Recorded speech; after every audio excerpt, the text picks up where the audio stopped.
Amazon।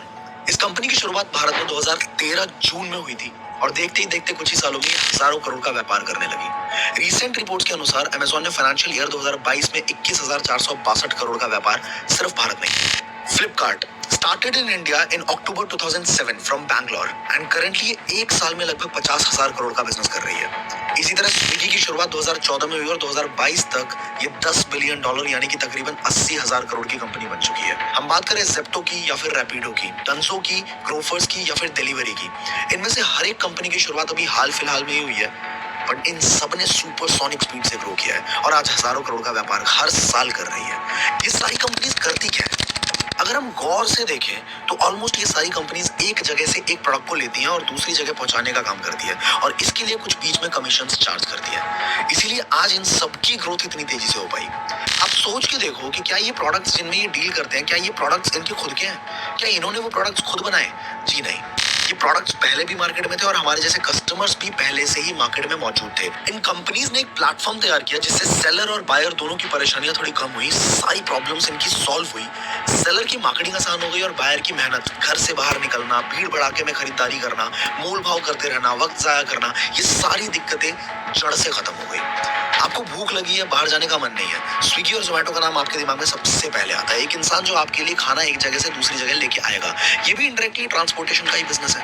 पहले हमें कहीं बाहर जाना होता था तो हम अपने पर्सनल व्हीकल या फिर पब्लिक ट्रांसपोर्ट से जाते थे, पर आज के टाइम पे सबसे पहले ओला, उबर, रैपिडो, इन सब का नाम हमारे दिमाग में आता है। ऐसे बहुत सारे प्लेटफॉर्म्स आज के टाइम पे मौजूद हैं जो सामान को एक जगह से दूसरी जगह पहुंचाते हैं और डायरेक्टली या इनडायरेक्टली ट्रांसपोर्टेशन के बिजनेस में ही है। तो अब आप भी इस इंडस्ट्री में कुछ बड़ा करने का सोच सकते हो। थोड़ी सी ब्रेनस्टॉर्मिंग, थोड़ा सा दिमाग दौड़ाना शुरू कर दो एंड देखो कि आप कैसे इस इंडस्ट्री में इन्वेस्ट करके प्रॉफिट्स बना सकते हो। हर भारतीय का एक ही सपना होता है कि उनके बच्चों को अच्छी शिक्षा मिले और अपनी जिंदगी में बहुत आगे बढ़े, और इसके लिए वो पैसे के साथ साथ अपनी पूरी जिंदगी भी अपने बच्चों को अच्छी एजुकेशन देने पे लगा देते हैं। तो अगर आपका भी टीचिंग सेक्टर में इंटरेस्ट है या फिर आप डायरेक्टली या इनडायरेक्टली बच्चों की लाइफ में उन्हें ग्रोथ दिला सकते हैं, तो आपको एजुकेशन सेक्टर के अंदर जरूर इन्वेस्ट करना चाहिए।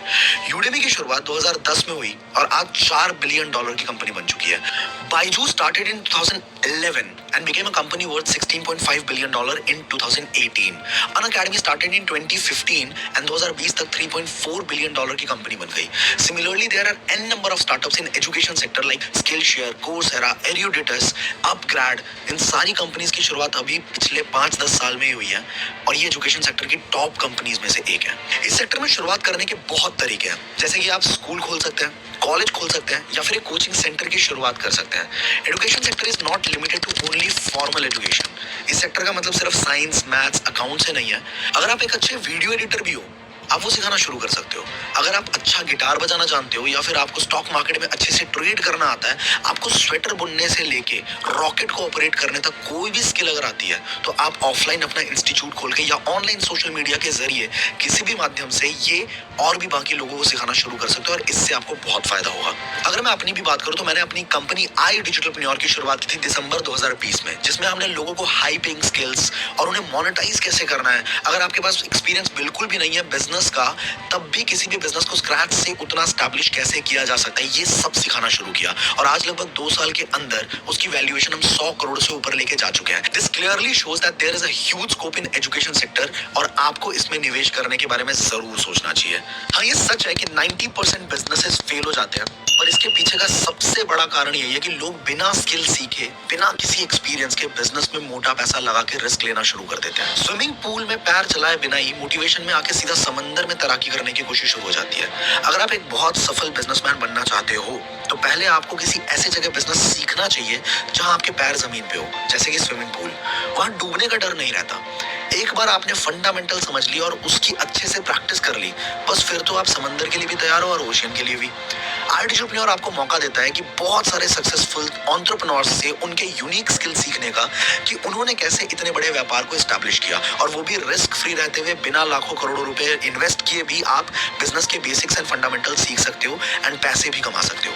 अगर आपको इसके बारे में और जानकारी चाहिए हो तो डिस्क्रिप्शन बॉक्स में एक लिंक है, you just need to fill the details there and you will get a call from our team within 48 hours. They will provide you with all the details. Hindustan की सबसे बड़ी खासियत है कि यहाँ के लोग खाने के बड़े शौकीन हैं। हर 100 किलो किलोमीटर पे भाषा भी बदलती है और कोई ना कोई स्वादिष्ट व्यंजन भी मिलता है जो उसी जगह का लोकल हो। अगर हम जोमेटो और स्विगी की भी बात करें तो ये कंपनीज दो बूमिंग सेक्टर को कंबाइन करके इन्होंने बहुत तगड़ा बिजनेस डेवलप किया, food and transportation. Fresh menu, Faasos, magic pan, easy diner and the list is endless. These are the companies जिन्होंने फूड सेक्टर को चुना और उसमें जबरदस्त धंधा बनाया। अगर आप इनमें से किसी भी कंपनी के बिजनेस की डिटेल्ड केस स्टडी देखना चाहते हो तो कमेंट करके नीचे जरूर बताना। बहुत जल्द आपके लिए केस स्टडी आ जाएगी इसी चैनल पे। फूड सेक्टर में बिजनेस करने के तो आइडियाज भी अनगिनत हैं, जैसे कि food vlogs, food channel on YouTube, dietitian और nutritionist, home tiffin service, catering, cooking classes, homemade pet foods, sprout making, micro green farms, ice cream parlour and the list again is endless. So चलिए अब फटाफट से दिमाग दौड़ाइए और सोचिए कि आप किस तरीके से फूड बिजनेस में कुछ बड़ा क्रिएट कर सकते हैं। 1947 में जब भारत आजाद हुआ तो जनसंख्या थी 39 करोड़। आज 75 साल बाद 2022 में वही पॉपुलेशन बढ़ के 141 करोड़ हो गई है। मतलब 75 साल में 100 करोड़ लोग बढ़ गए। तो दाल चावल गेहूं की उपज भी वृद्धि होनी चाहिए। खाने वाले तो बढ़ गए पर जमीनें तो उतनी ही रहेंगी। उपज बढ़ने के लिए 1960 में ग्रीन रिवॉल्यूशन शुरू हुआ, जिसमें भारतीय किसानों को इरिगेशन फैसिलिटीज, मॉडर्न टेक्नोलॉजीज के साथ साथ केमिकल, पेस्टिसाइड, फर्टिलाइजर से भी वाकिफ करवाया गया। पॉपुलेशन के साथ साथ पोल्यूशन भी बढ़ा, पानी भी कॉन्टामिनेट हुआ और हर घर में आरओ लगने शुरू हुए। और यही सारे चेंजेस आज हमारी जिंदगी में हजारों तरह की बीमारियों का कारण बन गया है। पहले जिन बीमारियों के हमने नाम भी नहीं सुने थे ना, आज वही बीमारियां आम बात सी हो गई है। हर घर में डायबिटीज, थायराइड, ब्लड प्रेशर के पेशेंट आपको मिल ही जाएंगे। ऐसे में हेल्थ सेक्टर एक एवरग्रीन सेक्टर है जो कभी भी बंद नहीं हो सकता। इनफैक्ट कोरोना काल ने तो बहुत अच्छे से लोगों के समझा दिया कि हेल्थ इंश्योरेंस पॉलिसीज ये सब होना कितना जरूरी है। अगर आप हेल्थ सेक्टर में निवेश करना चाहें तो ये आपके लिए काफी फायदेमंद साबित हो सकता है।